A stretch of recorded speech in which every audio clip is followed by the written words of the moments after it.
Hey guys, എല്ലാവർക്കും story of ഹൗസിലേക്ക് സ്വാഗതം. അപ്പോൾ ഇന്ന് നമ്മൾ നോക്കാൻ പോകുന്നത് എങ്ങനെ നമുക്ക് പ്രീമിയർ പ്രോയിൽ സ്ലോ മോഷൻ പഠിക്കാനുള്ളതാണ്. ഞാൻ ഈ സ്ലോ മോഷനെ കുറിച്ച് ഇങ്ങനെ പ്രീമിയർ പ്രോയിൽ നോക്കിയപ്പോൾ എനിക്ക് വലിയ ഐഡിയ ഇല്ലായിരുന്നു. അപ്പോൾ അതിനെപ്പറ്റി ഞാൻ യൂട്യൂബ് ചാനൽ ഞാൻ സെർച്ച് ചെയ്തപ്പോൾ അതിന് ഞാൻ കാണാത്തൊരു സംഭവമാണ് സ്ലോ മോഷൻ എങ്ങനെ ചെയ്യാന്നുള്ളത്. അതായത് ഡ്യൂറേഷൻ വെച്ച് ചെറിയ രീതിയിൽ സ്ലോ മോഷൻ ചെയ്യുന്നതിനെ പറ്റി പറയുന്നുണ്ട്. പക്ഷെ സ്ലോ മോഷൻ്റെ പിന്നെ സ്മൂത്ത് ചെയ്തെങ്ങാണ്ട് എങ്ങനെയാണ് നമുക്കത് വൃത്തിക്ക് ചെയ്യാൻ പറ്റുക എന്നുള്ളത് യൂട്യൂബിൽ ആരും പറയുന്നതിരെ കണ്ടില്ല. അപ്പം അതുകൊണ്ടാണ് ഞാനത് പറഞ്ഞിരുന്നത്. അപ്പം നമുക്ക് അതിലേക്ക് പോവാം. ആദ്യം നമ്മൾ ചെയ്യേണ്ടത് എന്താ വെച്ചിട്ടുണ്ടെങ്കിൽ നമുക്ക് വേണ്ട ക്ലിപ്പുകൾ സെലക്ട് ചെയ്യുക എന്നതാണ്. അതിന് വേണ്ടിയാണ് നമ്മൾ ഫയലിൽ പോയിങ്ങാണ്ട് ഇമ്പോർട്ട് ചെയ്യണം. ഓഡിയോസും വീഡിയോസും എടുക്കുന്ന സമയത്ത് തന്നെ ഓഡിയോസ് ഡ്രാഗ് ചെയ്തെങ്ങാണ്ട് ഇങ്ങോട്ടേക്ക് ഇടുകയാണ് ചെയ്യുക. അത് കഴിഞ്ഞാൽ പിന്നെ അടുത്ത പ്രോസസ്സിങ് എന്താണെന്ന് വെച്ചിട്ടുണ്ടെങ്കിൽ നമുക്ക് വേണ്ടിയ ക്ലിപ്പ് നമ്മൾ സെലക്ട് ചെയ്തിട്ട് അത് നമ്മൾ സ്പീഡിൻ്റെ ഡയറക്ഷന് നമുക്ക് വേണ്ട രീതിയിൽ നമ്മൾ കൂട്ടുക കുറയ്ക്കുക ഇത് ചെയ്യാൻ വേണ്ടിയത്. അതിന് വേണ്ടി നമ്മൾ ഇവിടുത്തെ എഫക്റ്റ് കാണുന്നത് ക്ലിക്ക് ചെയ്തിട്ട് നമ്മൾ ടൈം റീമാപ്പിംഗ് കയറിങ്ങാണ്ട് അവിടെ സ്പീഡ് എന്ന ഓപ്ഷൻ സെലക്ട് ചെയ്യുക.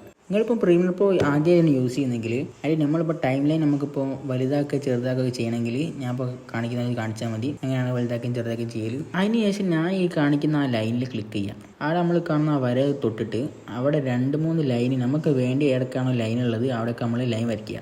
എന്തിനാണെന്ന് വെച്ചിട്ടുണ്ടെങ്കിൽ നമുക്ക് സ്പീഡ് കൂട്ടുക കുറയ്ക്കുക ചെയ്യാൻ വേണ്ടിയിട്ടാണ്. എന്നാലേ നമുക്ക് അത് സ്മൂത്ത് ചെയ്യാൻ കഴിയുള്ളൂ.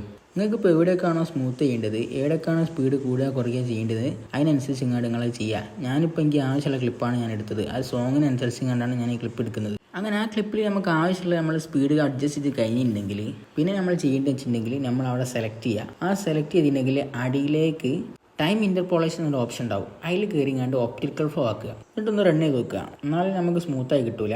ഇനിയും ചെയ്യാണ്ട് ഇത്രയും ചെയ്തതിനു ശേഷം നമ്മൾ ആ ക്ലിപ്പ് സെലക്ട് ചെയ്യുക. ക്ലിപ്പ് സെലക്ട് ചെയ്തതിനു ശേഷം സീക്വൻസ് പറഞ്ഞ ഓപ്ഷൻ ഉണ്ട്.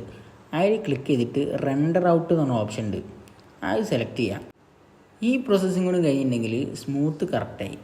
ഇനിയൊന്നും ചെയ്യാനില്ല. ഇനിയിപ്പോൾ നമുക്ക് ചെയ്യാനുണ്ടെങ്കിൽ എല്ലാ ക്ലിപ്പും നമ്മൾ ഇതുപോലെ തന്നെ നമ്മൾ സ്പീഡ് കൂട്ടുക കുറയ്ക്കുക നമുക്ക് അഡ്ജസ്റ്റ് ചെയ്തതിന് ശേഷം കർവ് ചെയ്യുക. നമ്മൾ ക്യാപ് കട്ടൊക്കെ യൂസ് ചെയ്യുന്നവരാണെങ്കിൽ കർവ് ചെയ്യാം. ആ ഒരു സംഭവം ചെയ്തതിന് ശേഷം എല്ലാ ക്ലിപ്പും കൂടി ഒരുമിച്ച് സെലക്ട് ചെയ്തെങ്ങാണ്ട് റെൻഡർ ഔട്ട് കൊടുത്താൽ മതി. അങ്ങനെയാണെങ്കിൽ വേഗം പരിപാടി കഴിയും.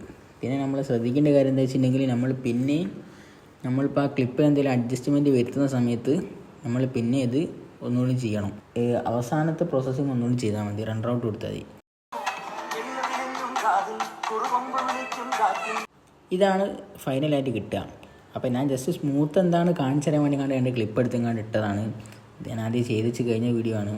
അപ്പോൾ വീഡിയോ ഉപകാരപ്പെട്ടിട്ടുണ്ടെങ്കിൽ ചാനൽ സബ്സ്ക്രൈബ് ചെയ്യുക. പിന്നെ വിചാരിച്ച് ഇങ്ങനെ ഒന്നല്ല അതിന് വീഡിയോ എടുക്കാൻ. ഒരു പ്രത്യേക സന്ദർഭങ്ങളിൽ ഈ ഒരു അവസ്ഥയിലായിപ്പോയതാണ് വീഡിയോസ്.